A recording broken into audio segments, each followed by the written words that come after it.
Allah tabaraka wa taala alimwekea mwanadamu utaratibu kamili kiasi kwamba mwanadamu huyu hatohitajia mfumo, utaratibu, miongozo kutoka kwa asiyokuwa Allah tabaraka wa taala.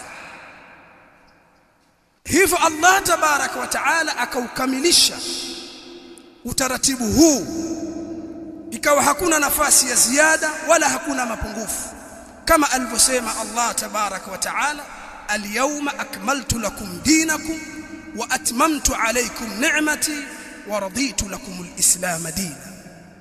Hivi leo يوم Arafa katika hajjatul wadaa, Allah tabaraka wa taala akasema hivi leo nimekamilisha dini yenu na nimetimiza neema yangu.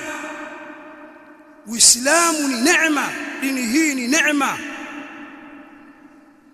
lakini nimeridhia Uislamu kuwa ndio dini, ndio utaratibu wa kuitakidi, wa kuabudu kwa kutenda, kusema, miamala ambayo mwanadamu atakiwa aitende. Amewekewa utaratibu kamili, Allah ameuridhia utaratibu huu, wa raditu lakum al-islam dina. Na dini hii ndio mila ya Ibrahim.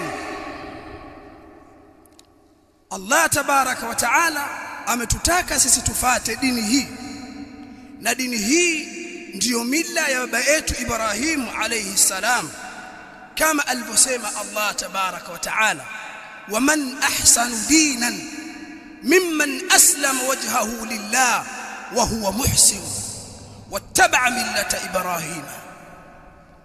ni nani mzuri wa kufuata, mzuri wa dini kuliko yule ambaye ameusalimisha uso wake kwa Allah tabaraka wa taala, akawa ni mukhlis, akafanya ihsan kwa kutenda yale ambayo ameelekezwa na wale waliotumwa na Allah kuja kumuelekeza mwanadamu, na akafuata mila ya Ibrahim, mila ambayo ni hanifa, ni mila ya kuelekea kwa Allah tabaraka wa taala, ukajisalimisha kwa Allah tabaraka wa taala, ukayaelekeza matendo yako yote kwa ajili ya Allah tabaraka wa taala, na ukaacha mila zote na desturi zote ambazo haziendani, ni kinyume na utaratibu na desturi na mila ya Uislamu.